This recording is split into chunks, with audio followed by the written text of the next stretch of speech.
Did you get an unsolicited job offer text? It's probably a scam. Here's what to look out for. If the text promises $500 a day for a couple of hours of easy work, that's your first warning sign. Be cautious of text job offers with a high salary but vague responsibilities. Scammers may use actual company names to make you think it's the real deal, but be careful if it's one you've never applied to. Look for bad grammar and links that are not connected with the verified company website. So that Indeed recruiter that contacted you through an unknown number or WhatsApp, yeah, not legit. Scammers like to move fast to give you less time to realize what's really happening. There may be no interview or a minimal interview process to create a sense of urgency. Saying the position will disappear in hours is another scare tactic. These texts might want you to click on unfamiliar links or give personal info like bank or your social security number. If they're asking for payment in place of an interview or giving an offer that has processing fees, that sounds like a scam. Your safety is a top priority. If you're unsure about a job offer, contact the company directly through their official website or phone number. Look online for matching contact info or check for a job posting on Indeed to see if they're actually hiring. And when in doubt,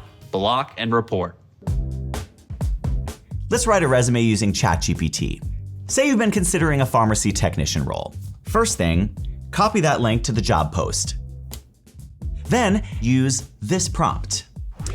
Analyze the following job description and list the top 10 keywords and skills that are most important for this role. Focus on industry-specific terms and required skills that an ATS would scan for to find a qualified candidate. Ha! And just like that, AI pulls out the main keywords for this job.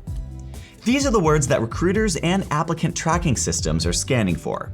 And now, all we need to do is include these keywords organically throughout the resume, starting with the most important section, professional summary. Is it better to list your skills or actually describe them? It depends on where you're highlighting the skills. Right. So if we're talking about a pure skills section on a resume, listing them works perfectly.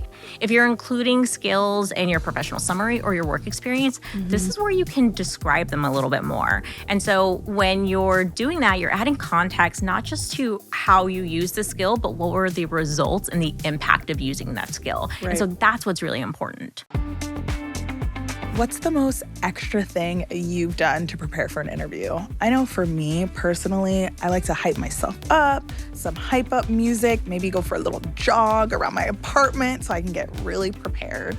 What have you done? I mean, I think that's a really great tip. I don't think that's extra at all. I think that's a great strategy to prepare. You can hype yourself up. Okay, well, some of the more practical tips for preparing for an interview, of course, starts with preparation in the sense of studying the job description. Get a good understanding of what the role really is. You also want to study and find out more about the company itself. What are their values? What are things you can speak to? Another thing that you can really look at is maybe prepping, picking out what outfit you're going to wear. You know, what are you going to feel confident in and comfortable in? And then doing a mock interview. It's a great way to practice some common interview questions and really get a feel for what are those stories I want to share that are going to demonstrate my experience. Hot take. Personalizing your follow-up email with a reference to something discussed in the interview is a smart move. Fact or flawed? I would 100% say fact. Hey, remember that trip to Vermont? Yeah, exactly. Yes. Fact. It is fact? Yes, it Yeah. is fact. I mean, I guess I would tell someone it's okay to follow up twice depending on the scenario. Like the main thing is just being honest, being yourself, you know, showing your interest without seeming overbearing or too eager. I'm Only ready. extroverts are good at networking. Flawed. I think anyone can network. You do not have to be introverted or extroverted to build a connection. And the answer is flawed. Flawed. Yay. Okay. One strong connection is more valuable than 50 weak ones.